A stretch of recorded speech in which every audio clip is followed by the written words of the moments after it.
दोस्तों आज हम लोग देखेंगे क्लास 10th का हम लोग पहला चैप्टर वास्तविक संख्या का हम लोग VVI क्वेश्चन देखने वाले हैं जो आपके बोर्ड परीक्षा में पूछे जाते हैं।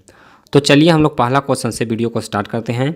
आप लोग जल्दी से वीडियो को लाइक कीजिए और अगर आप लोग चैनल पर नए हैं तो चैनल को भी ज़रूर सब्सक्राइब कर लीजिए ताकि आपको वीडियो का नोटिफिकेशन मिल सके। दोस्तों इसमें हम लोग वैसा ऑब्जेक्टिव क्वेश्चन देखेंगे जो आपके बोर्ड परीक्षा में पूछे जाते हैं। फालतू क्वेश्चन को इस वीडियो में हम लोग नहीं देखेंगे। जो प्रश्न आपके परीक्षा में बार बार आते हैं वही सब क्वेश्चन को इस वीडियो में इंक्लूड किए हैं। तो आप लोग वीडियो को बिना स्किप किए हुए शुरू से अंत तक जरूर देखें। दोस्तों आपसे एक भी क्वेश्चन एग्जाम में नहीं छूटना चाहिए। और अगर आपको 400 से ज़्यादा नंबर आपको बोर्ड एग्जाम में चाहिए तो आप लोग चैनल को ज़रूर सब्सक्राइब करके बेल आइकन को दबा लीजिए ताकि आपको वीडियो का नोटिफिकेशन मिलता रहे। और दोस्तों सभी वीडियो को हमेशा लाइक करें क्योंकि लाइक करने से ही हमें और वीडियो बनाने का मोटिवेशन मिलता है। तो चलिए पहला क्वेश्चन से वीडियो को स्टार्ट करते हैं। तो देखिए पहला प्रश्न कहता है कि दो धन पूर्णांक a तथा b के लिए यदि a बराबर BQ प्लस R हो तो, यानी कि आपको यहाँ पर दिया हुआ है कि दो अगर धन पूर्णांक रहेगा, एक a रहेगा और एक b रहेगा। तो यहाँ पर एक इक्वेशन दिया हुआ है कि अगर ये कंडीशन यानी कि a बराबर BQ प्लस R, और जहाँ पर आप लोग जानते हैं कि R क्या है, तो R है वो शेषफल होता है और Q यहाँ पर क्या होगा जाएगा भाजक होगा। तो देखिए यहाँ पर भाज्य बराबर भाजक गुने भागफल और प्लस शेष। तो देखिए ये कंडीशन में अगर रहेगा तो यहाँ पर कौन सा आंसर सही होगा। तो देखिए जो R होगा यानी कि जो शेषफल होगा वो क्या होगा B से छोटा होगा, यानी कि शेषफल होगा वो B से छोटा होगा। यानी कि जो भाग देंगे तो अगर A से B में हम लोग भाग देंगे तो B का जो शेष आएगा वो क्या होगा B से छोटा रहेगा। यानी कि यहाँ पर सबसे पहले R होगा वो B से छोटा होगा ये मानिए, और वह 0 से बड़ा होगा यानी कि शेषफल होगा वो 0 से बड़ा होगा या फिर 0 के बराबर भी आ सकता है। तो यहाँ पर 0 से बड़ा या बराबर। अब देखिए कौन सा कंडीशन यहाँ पर फुलफिल हो रहा है। तो देखिए ऑप्शन डी यहाँ पर, यानी कि जो R होगा वो 0 से बड़ा या बराबर होगा और वह B से छोटा होगा। आप लोग जानते होंगे, जैसे देखिए हम 5 में अगर 2 से भागा देते हैं, 5 में 2 से भागा देते हैं तो यहाँ पर देखिए 2 दूना यहाँ पर 4 लिखेंगे, शेष कितना आ गया 1 आ गया। तो देखिए मान लीजिए कि एक संख्या कौन है, A मान लीजिए कि 5 है और B मान लीजिए कौन है 2 है। तो देखिए इसमें जो शेष आया वो क्या आया, तो R से बड़ा आया, यानी कि R से शेष से बड़ा। देखिए यहाँ पर जो R आया यानी कि शेष आया वो 0 से बड़ा आया, और जो भाजक आया यानी कि ये जो 2 आया वो क्या हुआ तो इससे छोटा है। तो देखिए यहाँ पे हमारा जो आंसर हो जाएगा वो क्या हो जाएगा, ऑप्शन डी हो जाएगा। चलिए उसके बाद हम लोग अगला क्वेश्चन देखते हैं। देखिए दूसरा प्रश्न कहता है कि परिमेय संख्याओं और अपरिमेय संख्याओं के समूह को क्या कहते हैं। दोस्तों परिमेय संख्या और अपरिमेय संख्याओं के समूहों को हम लोग क्या कहते हैं। तो देखिए आपको ऑप्शन दिया हुआ ए में वास्तविक संख्या, बी है अवास्तविक संख्या, सी है विषम संख्या और डी है अभाज्य संख्या। तो देखिए परिमेय संख्याओं और अपरिमेय संख्याओं के समूह को ही हम लोग वास्तविक संख्या कहते हैं। कैसी संख्या कहते हैं, वास्तविक संख्या कहते हैं, यानी कि ऑप्शन ए हमारा बिल्कुल सही उत्तर होगा। चलिए उसके बाद हम लोग अगला प्रश्न देखते हैं। देखिए तीसरा प्रश्न कहता है कि प्राकृतिक संख्याओं के संग्रह में शून्य समेत ऋण संख्याओं को शामिल किया जाए तो कैसी संख्या होगी। यानी कि प्राकृतिक संख्या अगर है उसमें शून्य भी मिला देंगे और जितना भी ऋण संख्या है यानी कि जो जितना भी ऋणात्मक संख्या होता है यानी कि -1 -2 -3 -4 इस तरह से अनंत तक अगर सभी संख्या को मिला देंगे तो वह कैसी संख्या बनेगा, तो उसको हम लोग पूर्णांक संख्या में गिनती लेते हैं। यानी कि देखिए इसको -3 -2 यानी कि इधर डॉट डॉट कर दीजिए, फिर -1 फिर 0 फिर 1 2 3 4 इस तरह से ऐसी संख्या को हम लोग कैसी संख्या कहते हैं, तो पूर्णांक संख्या कहते हैं। यानी कि जिसमें शून्य भी शामिल रहे और ऋणात्मक संख्या भी शामिल रहे। चलिए उसके बाद आइए अगला प्रश्न में। देखिए चौथा प्रश्न ये भी मोस्ट इंपोर्टेंट है। देखिए कहता है कि संख्या रेखा पर पूर्ण संख्याओं का निरूपण होगा अथवा नहीं। यानी कि नंबर लाइन जो होता है उस पर पूर्ण संख्या का निरूपण होगा या फिर नहीं होगा। तो पूर्ण संख्या का निरूपण होगा नंबर लाइन पर, तो हमारा आंसर क्या होगा, ऑप्शन ए होगा। चलिए उसके बाद आइए पाँचवा क्वेश्चन में। देखिए पाँचवा प्रश्न ये भी बहुत ही इंपॉर्टेंट प्रश्न है और हमेशा एग्जाम में पूछे जाते हैं। देखिए कहता है कि सभी प्राकृतिक संख्याओं के संग्रह शून्य समेत को क्या कहेंगे, यानी कि प्राकृतिक संख्या में अगर शून्य भी शामिल कर दिया जाए तो उसको हम लोग कैसी संख्या कहेंगे, तो पूर्ण संख्या कहेंगे। क्या कहेंगे, पूर्ण संख्या। और निगेटिव भी मिला देंगे तो पूर्णांक संख्या हो जाता है। चलिए उसके बाद आइए अगला प्रश्न में। देखिए 6 नंबर सवाल कहता है कि अगर पूर्णांक b, a कहता है कि पूर्णांक से, यानी कि पूर्णांक b पूर्णांक a से पूर्णतः विभाजित है तो b को a को क्या कहेंगे। यानी कि कह रहा है कि b है जो a पूर्णांक से पूर्णतः विभाजित है तो उसको कैसे कहेंगे, उसको क्या कहेंगे, a को उसका भाज्य कहेंगे। यानी कि उससे पूर्णतः विभाजित हो जाता है तो उसको क्या कहेंगे, भाज्य कहेंगे। यानी कि जैसे एग्जांपल लीजिए 6 है और 6 को हम लोग 2 से विभाजित करेंगे तो यह पूर्णतः विभाजित होगा। तो 6 को हम लोग 2 को क्या कहेंगे, इसका भाज्य। यानी कि जो 2 है वो 6 का भाज्य है। चलिए उसके बाद आइए 7वां क्वेश्चन में कहता है क्या 0 किसी पूर्णांक को विभाजित करता है। यानी कि 0 है वो किसी पूर्णांक को विभाजित करता है। तो आप लोग जानते होंगे कि 0 पूर्णांक को विभाजित नहीं कर सकते। 0 से हम लोग भागा देंगे उसका आंसर क्या आएगा, कुछ नहीं आएगा। यानी कि हमारा आंसर होगा नहीं। यानी कि 0 है वो किसी पूर्णांक को विभाजित नहीं करता है। चलिए उसके बाद देखिए 8वां क्वेश्चन। ये भी प्रश्न आपके एग्जाम में हमेशा पूछा जाता है तो इसको भी आप लोग दिमाग में सेट कर लीजिए और अच्छी तरह से याद कर लीजिए। देखिए कहता है कि यूक्लिड विभाजन एल्गोरिथम का अनुप्रयोग होता है।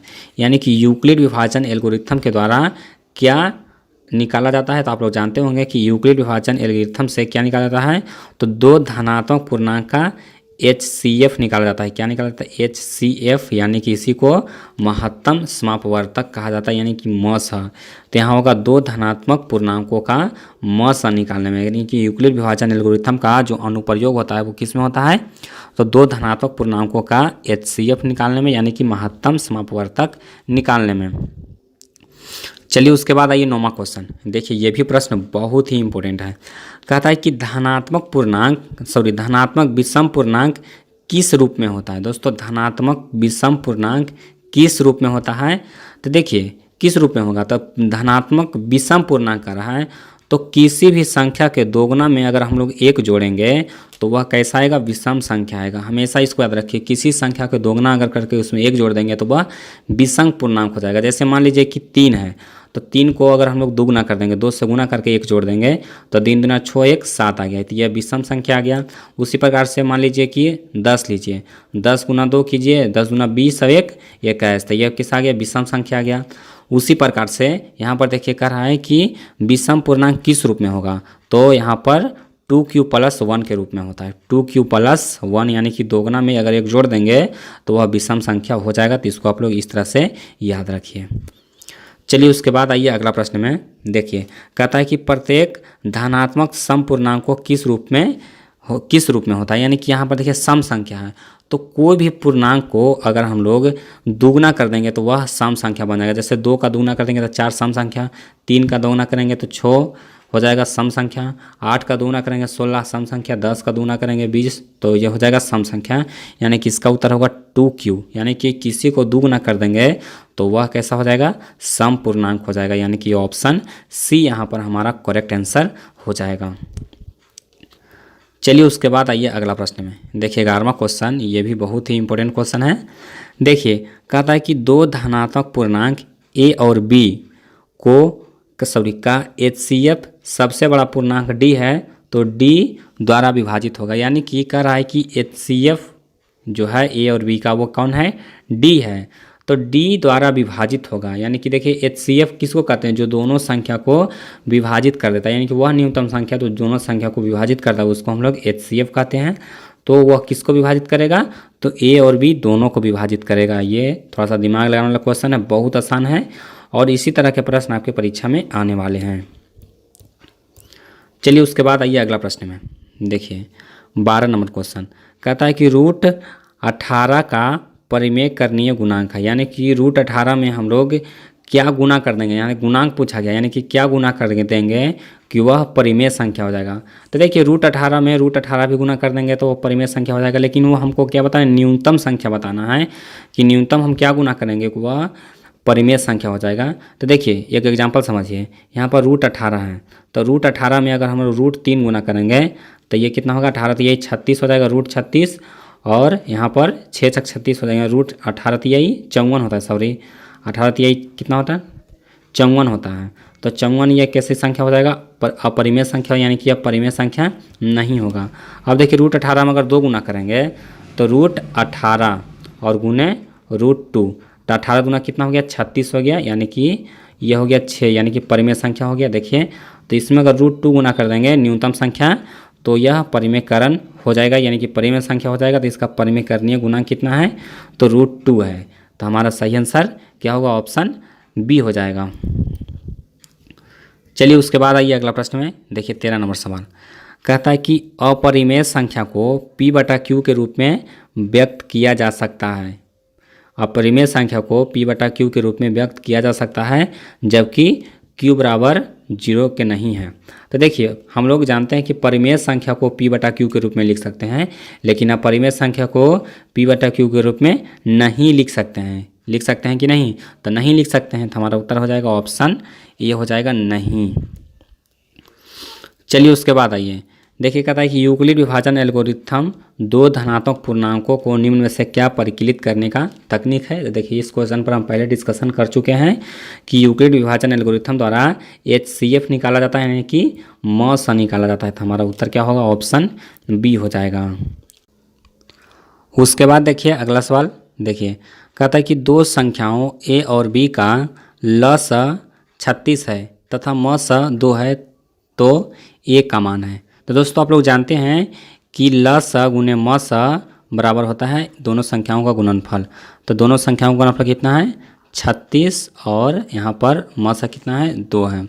अब देखिए इसमें A का मान पूछा गया है, तो देखिए इसमें A का मान हम लोग कैसे फाइंड करेंगे। तो देखिए इसमें अगर B का वैल्यू दिया हुआ रहता तभी हम लोग A का मान फाइंड कर सकते थे, अन्यथा इसका मान फाइंड करना संभव नहीं है। यानी कि ये क्वेश्चन में हमको कुछ त्रुटि लग रहा है। अगर आपसे ये क्वेश्चन बन जाता है तो आप लोग हमें कमेंट में बताइए कि इसका सही आंसर क्या होगा। तो यहाँ पर ये क्वेश्चन को हम छोड़ देते हैं। अगर आपको ये क्वेश्चन बन जाता है तो आप लोग कमेंट कीजिए कि इसका आंसर क्या है और आप कैसे बनाए हैं, थोड़ा सा आप कमेंट कर सकते हैं। हमको लगता है ये क्वेश्चन में कुछ त्रुटि है। चलिए उसके बाद आइए 16वां सवाल में, देखिए कहता है कि 5, 15 और 20 का लस और मस का अनुपात होगा। तो देखिए इसका जो LCM होगा वो कितना होगा, तो इसका LCM आप निकालिए।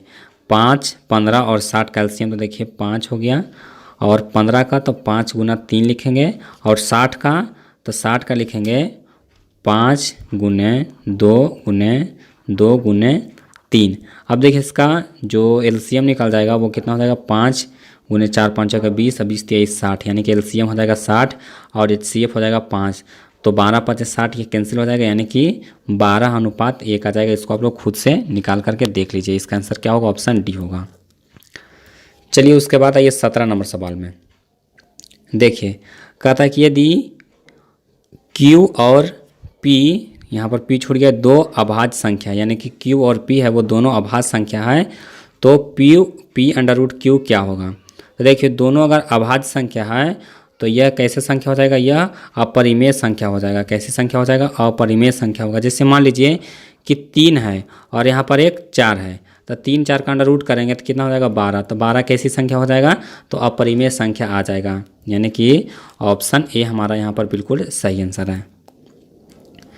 चलिए उसके बाद आइए अगला प्रश्न में, कहता है कि सबसे छोटी अभाज्य संख्या और सबसे छोटी भाज्य संख्या का गुणनफल है। तो देखिए सबसे छोटी अभाज्य संख्या कितना है, तो सबसे छोटी अभाज्य संख्या यहाँ पर देखिए कितना होता है, 1 होता है, और सबसे छोटी भाज्य संख्या कितना है, तो 4 है। सबसे छोटी अभाज्य संख्या 1 है और सबसे छोटी भाज्य संख्या कितना है, 4 है। तो देखिए 1 गुने 4 करेंगे कितना होगा, तो 4 होगा, यानी कि ऑप्शन डी हमारा बिल्कुल यहाँ पर सही उत्तर होगा। चलिए उसके बाद आइए अगला प्रश्न में, कहता है कि 2 क्रमिक सम संख्याओं का HCF होगा। 2 क्रमिक सम संख्याओं का HCF होगा। तो देखिए इसका आंसर जो हो जाएगा वो हो जाएगा ऑप्शन बी हो जाएगा। 2 क्रमिक सम संख्याओं का HCF कितना होगा, तो 2 होगा। यहाँ पर देखिए सम संख्या इसलिए 2 होगा। चलिए उसके बाद आइए 20वां क्वेश्चन में। कहता है कि अभाज्य संख्याओं की संख्या अपरिमित रूप से, यानी कि अभाज्य संख्याओं की संख्या अपरिमित रूप से कितना है। तो आप लोग जानते हैं कि अभाज्य संख्या का कोई भी निश्चित नहीं है कि कितना हो सकता है, यानी कि 3, 5, 7 इस तरह से अगर जाएंगे तो बहुत अनंत तक जा सकते हैं, यानी कि अनेक संख्या है। तो दोस्तों चलिए उसके बाद आइए अगला प्रश्न में। देखिए 21वां क्वेश्चन कहता है कि निम्नलिखित में से कौन अभाज्य संख्या है। आपको ऑप्शन दिया हुआ है 8, 9, 11 और 15। चैनल को सब्सक्राइब करके रखिए। तो देखिए इसमें अभाज्य संख्या पहचानना बहुत आसान है, यानी कि देखिए आंसर हो जाएगा 11। 11 किसी से नहीं काट सकता है, सिर्फ 1 से और 100 से काट सकता है। चलिए उसके बाद आइए, कहता है कि 625 का अभाज्य गुणनखंड 5 के रूप में अधिकतम घात कितना होगा। तो देखिए इसका जो कैसे एक क्वेश्चन देखिए कैसे बनेगा। तो इसका सबसे पहले हम लोग गुणनखंड तोड़ेंगे।